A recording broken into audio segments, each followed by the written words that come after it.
আসসালামু আলাইকুম ওয়া রাহমাতুল্লাহ।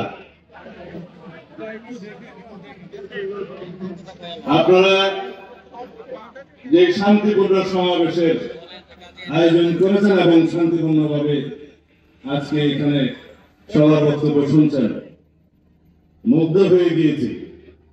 এই শৃঙ্খলা, এই শান্তিপূর্ণ শোনার মতো মানসিকতা আপনাদের দিলে কি গুজরেছে আমি জানি।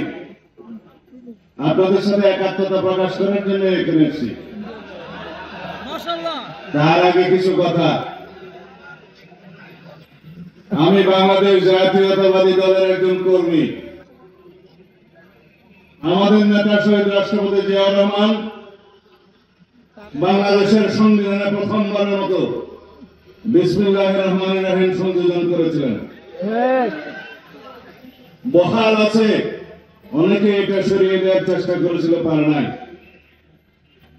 কিন্তু যেটা বহাল নাই, রাষ্ট্র পরিচালনার মূলনীতি হিসাবে আমরা যেটা সংযোজন করেছিলাম, শহীদ রাষ্ট্রপতি জিয়াউর রহমান মহান আল্লাহর উপর আস্থা এবং বিশ্বাস সংবিধানের প্রস্তাবনায় ছিল এবং রাষ্ট্র পরিচালনার মূলনীতিতে ছিল।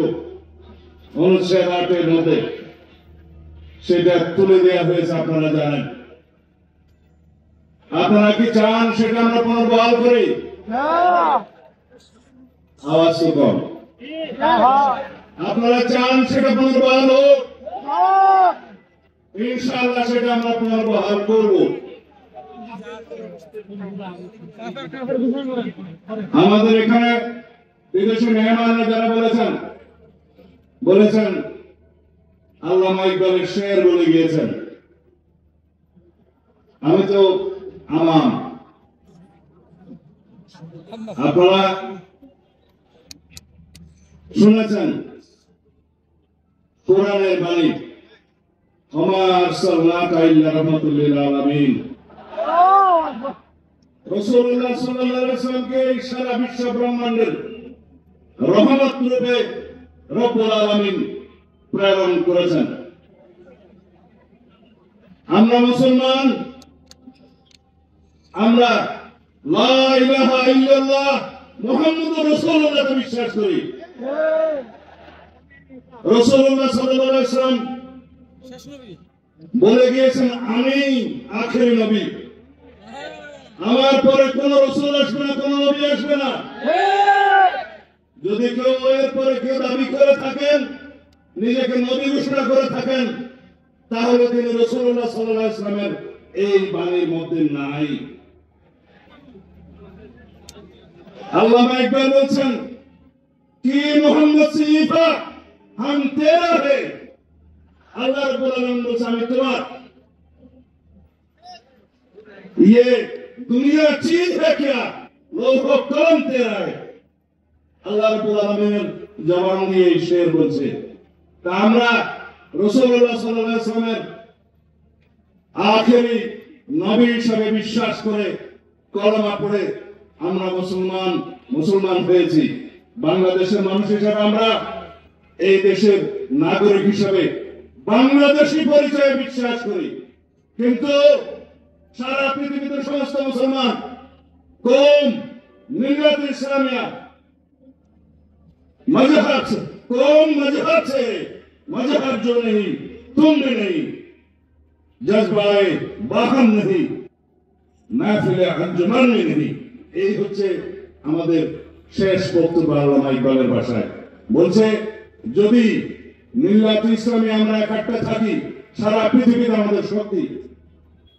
আমরা এই কওম হিসেবে, মুসলমান হিসেবে পৃথিবীতে বিভক্তির কারণে আজকে প্যালেস্টাইন আমাদেরকে হত্যা করছে, গাজাতে নির্মম হত্যাযজ্ঞ চলছে, সারা পৃথিবীর বিভিন্ন জায়গায় আমাদের রোহিঙ্গা ভাইদেরকে হত্যাযজ্ঞে শিকার হতে হচ্ছে শুধু আমাদের দুর্বলতার কারণে। যাই হোক, আপনারা যেটা শুনতে চাচ্ছেন সেটা বলুন।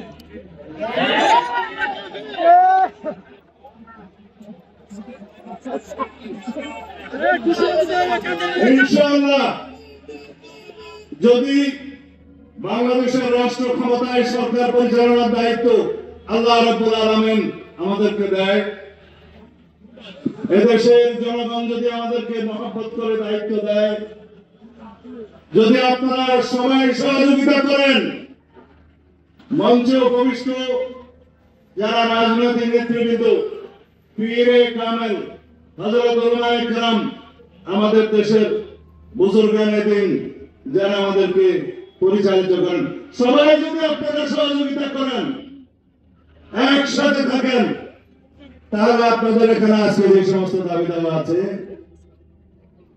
আমরা সকল দাবি দেওয়া এই প্রস্তাবের পক্ষে ইনশাআল্লাহ।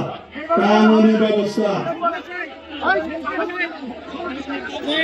আমাকে শেষ করতে দিবেন তো, আমাকে শেষ করতে দিবেন তো। কানুনি সকল ব্যবস্থা জাতীয় সংসদে আলাপ আলোচনার মাধ্যমে গ্রহণ করা হবে ইনশাআল্লাহ। এই জন্য সমগ্র জাতিকে ঐক্যবদ্ধ থাকতে হবে। যাই হোক, আপনারা যে ভাষায় আমাকে কথা বলতে বলছেন, সেটা আশা হচ্ছে এগুলো কার্যকর করার জন্য, এই প্রস্তাব গ্রহণ করার জন্য সবাইকে ঐক্যবদ্ধ থাকতে হবে। জাতীয় সংসদে সবাইকে ঐক্যবদ্ধ থাকতে হবে এবং সারা বাংলাদেশের মুসলমানদেরকে ঐক্যবদ্ধ থাকতে হবে। আমরা ইনশাআল্লাহ আপনাদের এই প্রস্তাব গ্রহণ করব।